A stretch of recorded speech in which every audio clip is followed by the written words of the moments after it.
lisangala bana banzambe ya solo na ye alokola mwese Maria oyo Yesu atinda kingai nazako senga puissance nzambe oyo apesinga na mopepe na ye na pemela bino na kati ya RDC Congo alobi mboke eza ya biso toko kimele pa ya nani tokime pa ya Jésus Christ Nazareth alobi tobugi mabolongo na komo ya Vierge Maria alobi Maria mama ya mobochi wa nzambe tozako senga bokasi na yo sengela biso pa ya mwana na yo Yesu parce que bongenge ya na kati ya mboka na biso tokoboya Martin Fayulu te tokoboya Madidi te tokoboya pe Fati Beto te tokoboya pe Kabila te Kabila zali tata oya simba ki ekolo me abebisaki tango amemaki ekolo yango wana nzambe alobi na ye yo na pesi yo pouvoir 18 ans na pouvoir olingi kosalela bonzambe te lokolo olingi bonzambe te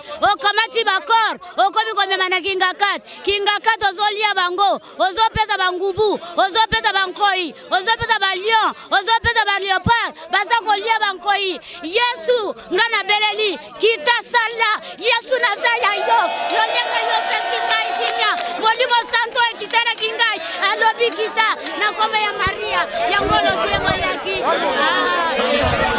ave ave Maria Maria ave ave ave Maria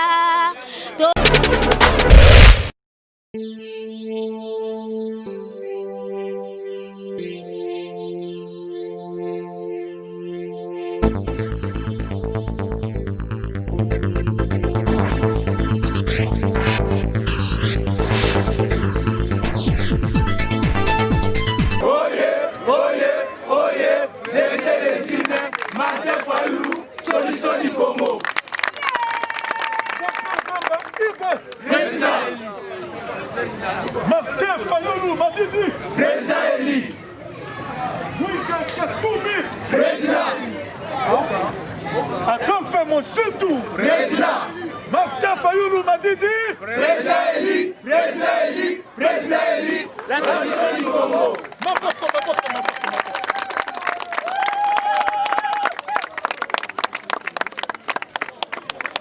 oyebi ke tozali na Parlement debout m'appelle à Rai. Parlement yo elingi formol te. Formol elingi koloba lokuta. Ezali parlement anti-formol. Ezali parlement de vérité.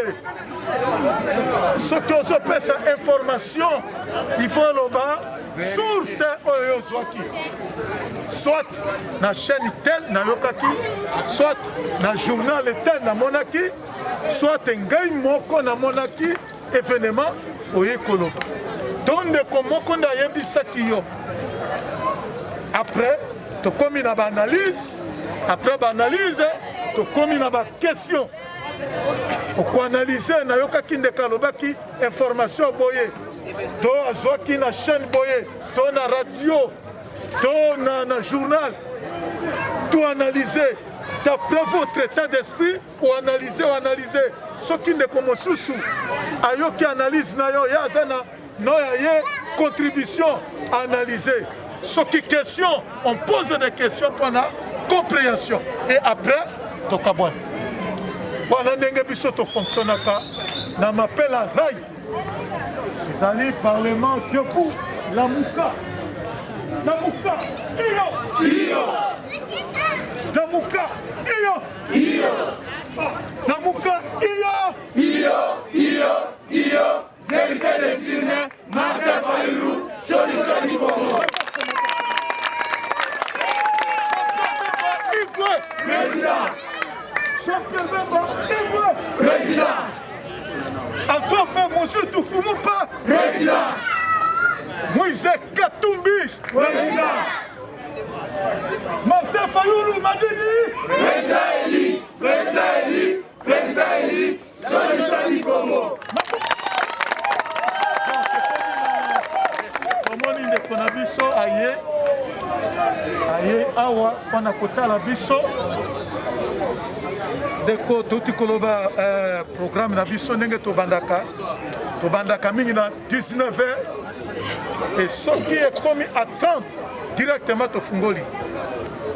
Tango toko Fungola, toko sala d'abord, toko bana d'abord, na ba information. Ce qui te suit si ba information, to le qui na ba analyse ba information. Et après, te poser ma question. Ici, quand tu as quitté, ou à poser question. Ici, que je pense à moi ambigu, ce qui te dit clair était, de stopper, de renforcer les démarches, de dire précision, de faire si, la baninga. C'est comme ça que nous fonctionnons. Alors, ce qui est ici, d'être au Cameroun. Voilà, Dengue m'appelle là.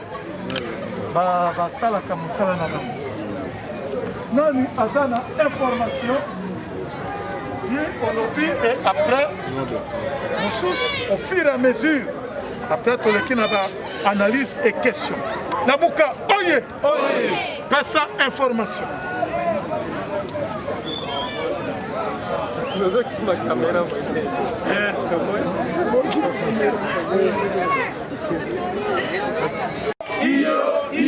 Iyo, vérité destinée, Martin Fayulu, solution du Congo.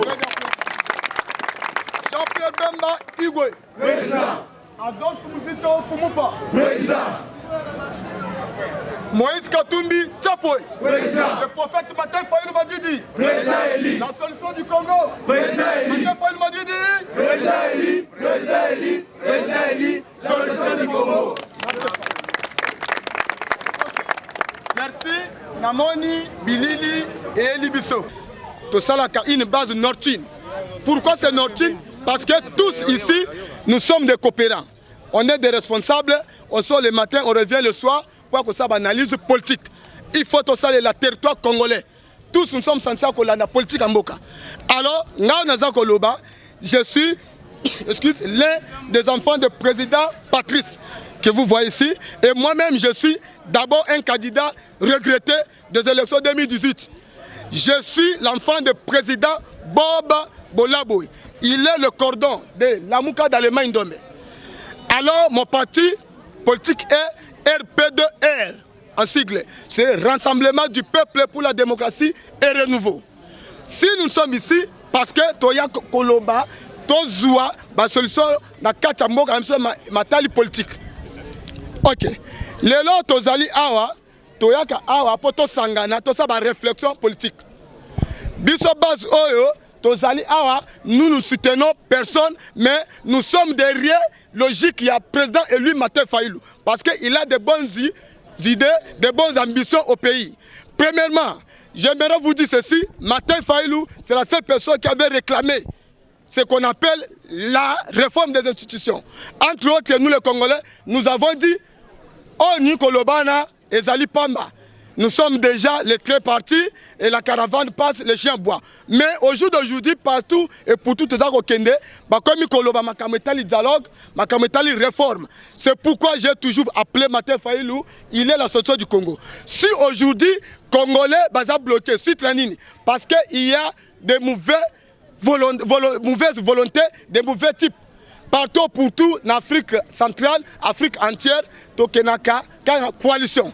Dans le Sénégal, rien qu'il n'y a pas de coalition. Mais pourquoi cette dernière n'est pas tenue un gain de cause dans le Congo? Parce que les Congolais, les Congolais vont revenir dans la raison. Tant que vous travaillez, il faut travailler l'intérêt du peuple congolais. Ceux qui ont comme alternance, il y a eu des éloges, des plaisanteries. Il est la première fois au pays, tout ce pays-là n'est pas bon. Ils allaient premier leur salami. Mais Congolais, ils ont regretté, Artena Sango et puis gain de cause dans le peuple congolais est souffrant durant 18 ans. Au jour d'aujourd'hui, 20 ans après, Congolais ont souffert. Nous réclamons et nous avons aussi notre voix au gouvernement. M. Ilunkamba doit faire son mieux pour que le peuple congolais a se retrouver. Parce que nous qui sommes ici, nous étions confinés. Au jour d'aujourd'hui, nous allons déconfiner. Mais les parents, parce que nous sommes dépourvus d'argent. Il y a la hausse de dollars. La hausse de prix de pain. Un pain revient à 500 francs. D'ailleurs, vous avez vu, les gens de FCC ont marché avec ça. Pour faire montre aux gens la face nationale tant qu'internationale que le Congo ne vaut plus. Qu'est-ce qui ne va pas? Parce que la coalition n'est pas vraiment cohérente. Nous voulons à ce que Ilunkamba a ça de peur que le peuple congolais a gain de cause dans le gouvernement. Parce que ce total, on va comme enseignement. L'enseignement est ali futur Yabana. L'enseignement est ali bafoué, bâclé. Il y a même la chance de la gratuité. Gratuité, l'élo est commis Yakoningana. Tolingi Basala, intervention rapide pour l'enseignement. Le président de la République avait dit, et à la ministre, et à la députée, vous allez souffrir, vous allez travailler pour l'intérêt du peuple congolais. Mais le slogan, oh, le président Lobaki, l'élo au lieu du peuple d'abord, ça devient le politicien d'abord. Parce que le peuple ne se retrouve pas. Il faut laisser le mot de dire le peuple d'abord au lieu du politicien d'abord. Les politiciens ne veulent pas revenir à la raison. Dans 3 ou 4 ans ici, ils vont nous retourner. Alors, quelle serait leur demande? Oh, bon, votez. Mais peuple maintenant a comme une maturité. Ayebine boko saki lobby, les loboko ya lobby okuna boya, ba pesi bien mukongo. Alors la muka m'appelle là, azako soutenir mutu ana ba très bonnes idées. Ceux qui ont des idées non ya blabla, ne venez pas ici parce que ici nous sommes clairs, nous sommes un jeune responsable. Nous avons étudié, il y a eu un test au nom des préjugés raciaux. Ceux qui ont étudié en 4 des humanités l'ont lu. On dit que les petits ne veulent plus être esclaves. C'est pourquoi, jeune que je suis, les Blancs nous ont trompés. La jeunesse, c'est le futur. Mais moi, j'ai démenti ça. Aujourd'hui, la jeunesse, c'est le présent. Il faut que nous soyons là. Demain, c'est nous. Au jour d'aujourd'hui, les vieux nous ont trompés. Nous, la jeunesse, nous voulons maintenant faire face à ces jeux-là. Alors, nous chutons ceci. Nous voulons à ce que le gouvernement puisse revenir les jeunes dans leur jeu pour qu'il y ait vraiment un éclaircissement. C'est pourquoi les gens de m'appellent là ne se sont pas reculés, ils sont tenants contre ce gouvernement ici de nous faire revenir. C'est dont ils nous ont promis, mais au jour d'aujourd'hui, nous souffrons. À dater de ce jour, jusqu'à la longue, nous voulons ce qu'il y ait vraiment un éclaircissement de ce gouvernement pour que le peuple se retrouve. Ceux qui ont la politique, Yamaboumounabino, c'est Bozali na erreur. Parce que le peuple n'est pas souverain. Au conseil le lobby, au conseil tous les Congolais politiciens. J'aimerais vous dire ceci, soyons unis pour quitter de cette crise qui nous a daté longtemps.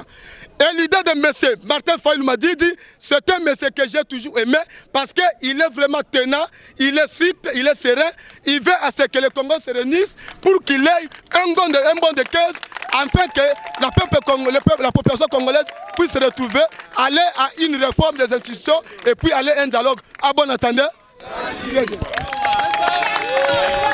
Président, merci président. Tolani intervention Yandeko bien capé Sibiso Kombote, mais l'élo opinion tant nationale qu'internationale. Parce que l'événement est l'élo le 1er août et c'est là qui ça ma kale mata pour tout le tika na arrivé à mon amboka Martin Fayulu m'a dit yebisa bebazo la non attend oh ni ne sali était l'élo Kinshasa et la kimia malili pour mon amboka Martin Fayulu a été.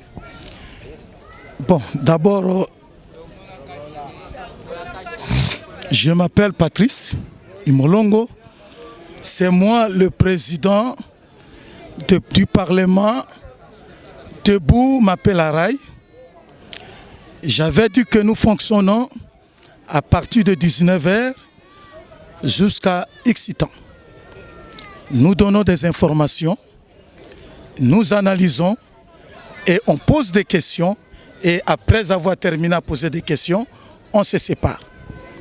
Avant de vous répondre, il y a quelque chose qui m'inquiète.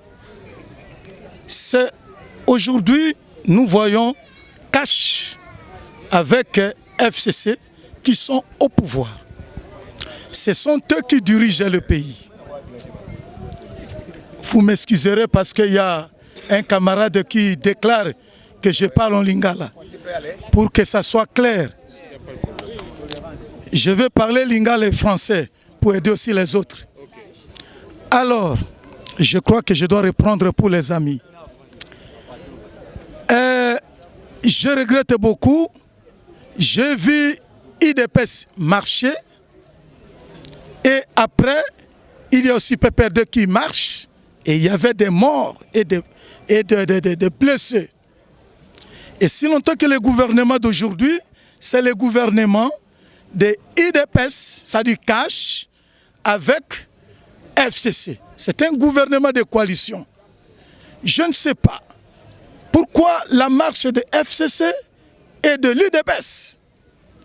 C'est une façon de distraire le peuple congolais.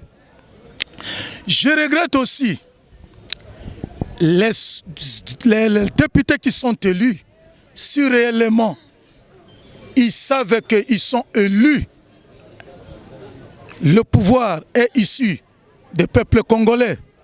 Si je regarde notre Est, c'est occupé. Il y a des massacres sur massacres. Et il y a la fermeture de l'Assemblée. On n'a pas pensé à cela. C'est comme ça que je regrette beaucoup. Aujourd'hui, tout le monde sait qu'on doit commémorer les amis, les frères qui nous ont quittés. Mais les députés n'ont pas pensé à cela. Martin Fayoulou pouvait venir, mais il n'est pas venu parce qu'il y a du travail. Mais demain, pas seulement Martin Lamouka existe, nous avons le leader qui est ici, à la personne de Jean-Pierre Bemba Gombo. Il est ici. Il y a Moïse Katumbi qui est ici au Congo. Même si Mouzoutou n'est pas là, Martin n'est pas là, mais ils sont avec nous. Ils sont avec nous. Demain, la Mouka va prier pour les amis qui nous ont quittés. Mais nous regrettons avec l'allure, avec les comportements qui se passent au Congo, les Congolais. Nous voulons cultiver le mensonge.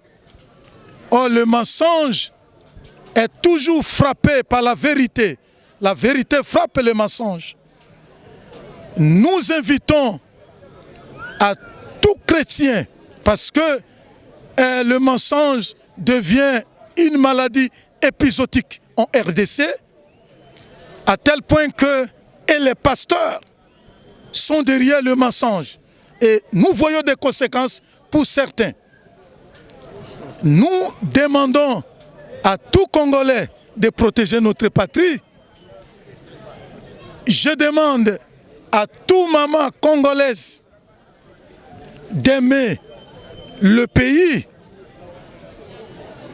Des petits bénéfices, des petits intérêts éphémères ne peuvent pas construire le pays.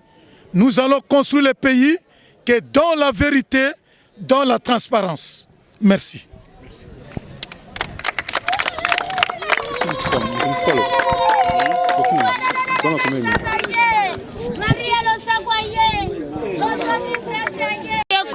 Bana banzambe boboto. Bana banzambe ya Air Congo boboto.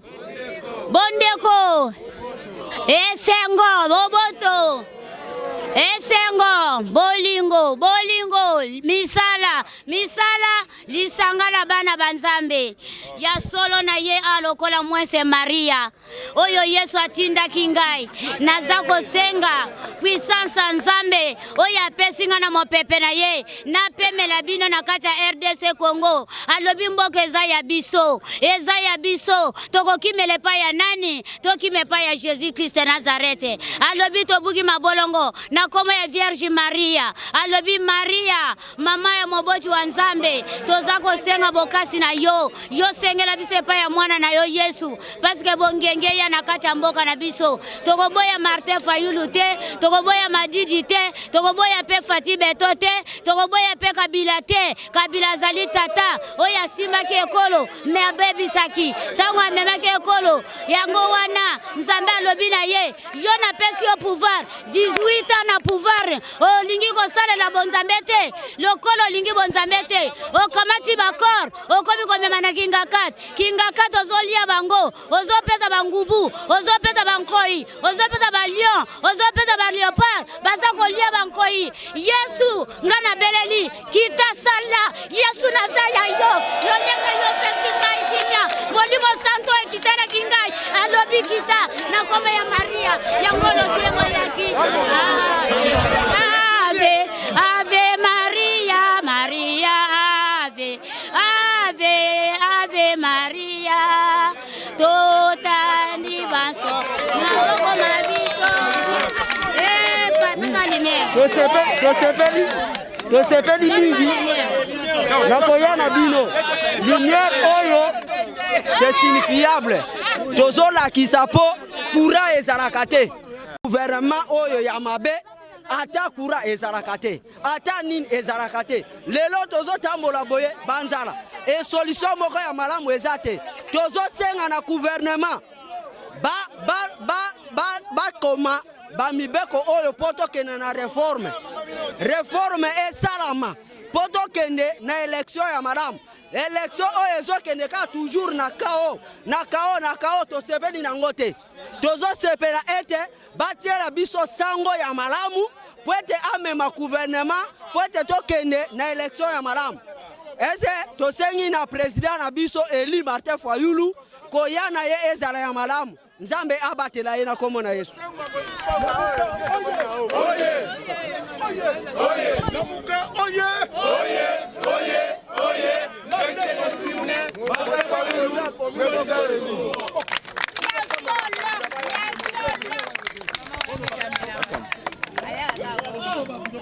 Tozali na Mapela, tozali na quartier 5 Mapela. Donc tozali plus que l'antenne ya Lamuka. Oh, puisque toyaka mingi pona kolanda mateya pona ko mokonzi na biso président Martin Fayulu Madidi. Ya mboteke mokonzi na biso alongwa ko tozali na mboka bapaya aya. Nde tozana mkido sali sanga ke poto zela yeto ya mbaye na ndenge ya kimia. Etanki azali mwana mboka. Poto zomona ke mutu soko landeli bien mutu azana souci ya peuple congolais. Donc tout le monde a plus que la mutema. Il y a un mot qui est plus que batu misusu bazali na makamsu bazo sala plus que ça bien te. Na mutema na biso tozomona ke donc bazo sala la intérêt na bango. On c'est l'intérêt à peuple congolais te. Po mutu achaka mutu na bokonde c'est peuple congolais. Non papa, c'est toza la table distraction te. Au moins un moment tozali toza la table distraction te. Toza la table distraction te. Toza te ke bosa soso politique moko boya kala. Toza na taba politique ya kala wana te. Tozali na posa ke mokonzi wa koya aza na souci ya mboka na peuple congolais. So tozo soutenir Martin Fayulu. C'est un combattant plus que aza mutu moko azo bunda pour la lutte ya peuple congolais. Dans un mutu moko ta incompétent tout ça baza égoïste na pouvoir na bazui. Ça veut dire que c'est que ça l'intérêt à bango. Et ça l'intérêt à peuple congolais. Et on a ba marche ba lobby marche wana eza ba marche moko plus que baso distribution tout ça ba mikete baza na pouvoir nyonso tout baza nango makamyo sote eza pa na bango comment que va que nous se marcher il fallait ba tout ba marcher ça na partie mususu qui a plus que ba ko marcher na bango te donc to lingi ba distraction te to za na posa que to sangana liboke to za na posa que mboka na biso kende liboso ne to mona ba mboka bapaya mais Masseni, Martin Fayulu appelle ça qui dit la solution on a bien avant que non il faut Seni la biso ezala restructurer mais batubazwa qui ango à la légèreté mais ba pesi raison pour le moment bazongi sous na solution o ya pesa bango kala et rozala malamu pour réforme à Seni et seulement proclamation à l'élection à venir. Tout le monde a président va proclamer à 8h du matin, toute la journée, tu vas sepeli mboka mobima en ébullition. C'est pourquoi toza toujours na elika que réforme wana eselema. Ce qui est salemi vraiment aux une bonne chose na Congo pour nous faire ça et c'est on a peuple congolais nyos. Merci. OK, merci. La réforme il y a Seni ezali très capital parce que c'est ça le fondement même il y a kimia na mboka. C'est-à-dire c'est quoi? Seni asengeli azalana. Seni asengeli azalana esprit que soki lelo peuple alobi que monsieur X ebimaka ka monsieur X. Mais soki balobi mais c'est X mais elingi kobima lokola Y et suspect ezali nini soki ekomi na ba 0R c'est un élément très dangereux pour la publication. Pourquoi on doit publier 0R, 1h, 2h? Non, c'est ça un suspect. Donc la publication doit nécessairement se passer pendant la journée. Tango bato bazali ko pika, et la lutte sepeli. C'est ça. Voilà, merci beaucoup. Yo Lobininde. Merci beaucoup pour la parole. Nga problème na ngezanini. Na ba mboka nyonso ya mokili. Seni et dépendaka na ba chrétien todo ba religion moko boete. Ezaka statut moko boe ezaka indépendant.